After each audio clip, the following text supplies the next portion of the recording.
வணக்கம் and welcome to xltechtamil. நம்ம இன்னைக்கு வீடியோல என்ன பார்க்க போறோம் அப்படினு பாத்தீங்கன்னா ஃபர்ஸ்ட் ஒரு மேக்ரோ வர்க்புக்கை நீங்க எப்படி சேவ் பண்றது அப்படின்றத பார்த்து தெரிஞ்சுக்க போறோம். செகண்ட் பாத்தீங்கன்னா நீங்க ஒரு ஆட்டோமேஷன் சினாரியோ பண்ண சொல்ல நீங்க மல்டிபிள் வர்க்புக்ஸ் நேவிகேட் ஆகுற மாதிரி இருக்கும்.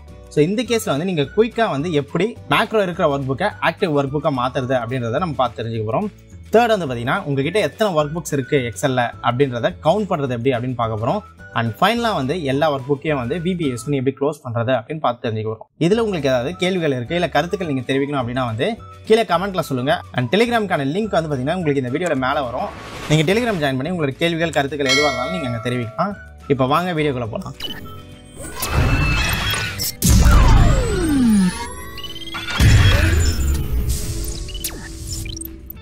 ஃபர்ஸ்ட் ஒரு மேக்ரோ ஒர்க்புக்கை நீங்க எப்படி சேவ் பண்ணணும்.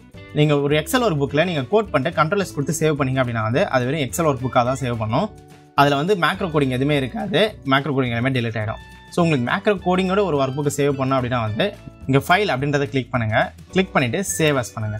சேவ் ஆஸ் கொடுத்துட்டு நீங்கள் எங்கே சேவ் பண்ணணுமோ அந்த ஃபோல்டர்ஸ் சூஸ் பண்ணிட்டு இந்த சேவ் ஆஸ் டைப்பில் excel macro enable workbook அப்படின்றத நீங்கள் செலக்ட் பண்ணிட்டு சேவ் பண்ணணும். ஸோ அப்போ தான் உங்களோட கோடிங்கோட உங்களோட எக்ஸல் ஃபைல் சேவ் ஆகும்.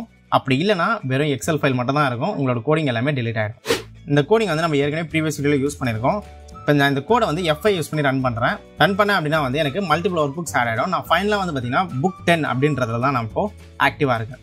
ஸோ இதுலேருந்து நீங்கள் இப்போ மேக்ரோ ஒர்க் புக்கு இமீடியட்டாக போகணும். ஸோ அதுக்கு என்ன கோடிங் அப்படின்றத பார்க்கலாம். ஸோ எந்த ஒரு கோடிங் நீங்கள் ஸ்டார்ட் பண்ணணுமே start with sub end with N sub அதான் ஞாபகம் வச்சுக்கோங்க. xltech_scenario 3. ஸோ இந்த கோடிங் ரொம்ப சிம்பிள் தான். திஸ் ஒர்க் புக் அப்படின்றத டைப் பண்ணுங்க. இந்த திஸ் ஒர்க் புக்கோட மீனிங் என்ன அப்படின்னு பார்த்தீங்கன்னா மேக்ரோ இருக்கிற ஒர்க் புக் அப்படின்னு அர்த்தம். .activate. ஸோ இப்போ நான் இதை F8 ப்ரெஸ் பண்ணி ரன் பண்ணுறேன். இப்போ பார்த்தீங்கன்னா நான் இப்போ புக் 10லேருந்து இமீடியட்டாக மேக்ரோ இருக்கிற ஒர்க் புக்கு நான் வந்துட்டேன். xltech VBA அப்படின்ற ஒர்க் புக். ஸோ இது நான் எந்த ஒர்க் புக்கில் இருந்தாலும் சரி. இப்போ நான் புக் 4ல் இருக்கேன். இங்கேருந்து நான் இப்போ இந்த கோடிங் ரன் பண்ணுறேன். இப்போ பார்த்தீங்கன்னா நம்ம எக்ஸல் VBA ஒர்க் புக்கு வந்துட்டோம். ஸோ நீங்கள் எந்த ஒர்க் புக்கில் இருந்தாலுமே ஒரு விஷயம் கிடையாது. நீங்கள் இமீடியட்டாக நீங்கள் மேக்ரோ இருக்கிற ஒர்க் புக் அதாவது இந்த கோடிங் இருக்கிற ஒர்க் புக் நீங்கள் நேவிகேட் ஆகிடுவீங்க. ஸோ இதுக்கு தான் இந்த ThisWorkbook.Activate அப்படின்றது பயன்படுது. இப்போ அடுத்தது பார்த்தீங்கன்னா நம்ம number of workbooks count பண்ண போகிறோம். நம்ம பார்த்தீங்கன்னா நிறைய ஒர்க் புக்ஸ் ஓப்பன் பண்ணிருக்கோம் இல்லையா. டோட்டலாக எத்தனை ஒர்க் புக் என்கிட்ட இருக்குது அப்படின்றத நம்ம கவுண்ட் பண்ண போகிறோம். இதுக்கு சப் xltech scenario 4 அப்படின்றத டைப் பண்ணிக்கோங்க. அதாவது S4. ஸோ என்டர் ப்ரெஸ் பண்ணிங்க அப்படின்னா என் சப் வந்துடும். ஸோ இதுக்கான கமெண்ட் என்ன அப்படின்னு பார்த்தீங்கன்னா Workbooks.Count. ஸோ நீங்கள் Workbooks.Count என்ன பண்ணணும் அப்படின்னு பார்த்தீங்கன்னா உங்களோட ஒர்க் புக் கவுண்ட் பண்ணும். இப்போ நான் இதை ரன் பண்ணுற பாருங்க. ஸோ ரன் பண்ணிங்கன்னா இன்வாலிட் யூசர் ப்ராப்பர்ட்டி அப்படின்ற மாதிரி உங்களுக்கு எரர் வரும். ஸோ இங்கே ஏன் எரர் வருது அப்படின்னு பார்த்தீங்கன்னா நீங்கள் எக்ஸல் என்ன பண்ணும் அப்படின்றத நீங்கள் சொல்லிட்டீங்க. பட் அதில் ஒரு அவுட்புட் வரும் இல்லையா. அந்த ரிசல்ட்டை எக்ஸல் உங்களுக்கு எப்படி தெரிவிக்கணும் அப்படின்றத நீங்கள் சொல்லவே இல்லைங்க. அதுக்கு பார்த்தீங்கன்னா MsgBox அப்படின்றத யூஸ் பண்ணிக்கோங்க. MsgBox அப்படின்னு டைப் பண்ணிங்கன்னா MsgBox. ஸோ இது என்ன பண்ணோம் அப்படின்னா இதுக்கான ரிசல்ட்டை MsgBoxல உங்களுக்கு அவுட்புட்டாக எடுத்துன்னு வரும்.